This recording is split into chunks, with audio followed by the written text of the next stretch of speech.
મહારાજા સાજીરાવ યુનિવર્સિટીની faculty of management studies દ્વારા Gujarat cyber cell વડોદરાના સહભાગીથી એક ખાસ ગેસ્ટ લેક્ચરનું આયોજન પંડિત દીનદયાળ ઉપાધ્યાય ઓડિટોરિયમમાં કરવામાં આવ્યું હતું। આ લેક્ચરમાં મુખ્ય વક્તા તરીકે Mahendra M Motwani, police inspector cyber cell Vadodara હાજરી આપી હતી। લેક્ચરનો મુખ્ય હેતુ વિદ્યાર્થીઓને સાયબર ક્રાઇમ શું છે, તે કેવી રીતે થાય છે અને તેનો આપણા જીવન પર શું પ્રભાવ પડે છે અને તેમાંથી કેવી રીતે બચી શકાય તે અંગે જાગૃતિ ફેલાવવાનો છે। આજના ડિજિટલ યુગમાં મોબાઈલ, સોશિયલ મીડિયા અને ઓનલાઈન લેવડ દેવડ વધતા સાયબર ક્રાઇમ ઝડપથી વધી રહ્યા છે। આવા ગુનાઓથી સુરક્ષિત રહેવા માટે આ લેક્ચર ઉપયોગી સાબિત થશે। આ કાર્યક્રમમાં વિદ્યાર્થીઓ અને ફેકલ્ટીના શિક્ષકો મોટી સંખ્યામાં જોડાયા હતા। જે કહેવાય છે તેમને સાયબર ક્રાઇમ અને સાયબર સિક્યુરિટી વિશે અવેર કરવામાં આવે છે।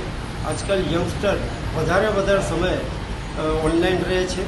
ફિઝિકલ વર્લ્ડ કરતાં વર્ચ્યુઅલ વર્લ્ડમાં એ વધારે રહે છે। તમામ કામ ઓનલાઈન કરી રહ્યા છે, તમામ પેમેન્ટ્સ ઓનલાઈન કરી રહ્યા છે, તમામ ઇન્ફોર્મેશન જે ગેધર કરી રહ્યા છે એ પણ ઓનલાઈન કરી રહ્યા છે। એક કામગીરી એમની ઓનલાઈન થઈ રહી છે, ત્યારે ઘણી વખત એમની સાથે ચીટિંગ થઈ જાય છે। એમને પૈસાના ટ્રાન્ઝેક્શન બીજા કોઈ એકાઉન્ટમાં કરી નાખવામાં આવે છે અને ઘણી વખત એમની પર્સનલ ઇન્ફોર્મેશન। આજે ફેકલ્ટી ઓફ મેનેજમેન્ટ સ્ટડીઝ ખાતે અમે લોકો સાયબર ક્રાઇમ અવેરનેસ પ્રોગ્રામના ઉપર એક સરસ પ્રોગ્રામ રાખ્યું છે અમારા સ્ટુડન્ટ્સ અને ફેકલ્ટી મેમ્બર્સ માટે।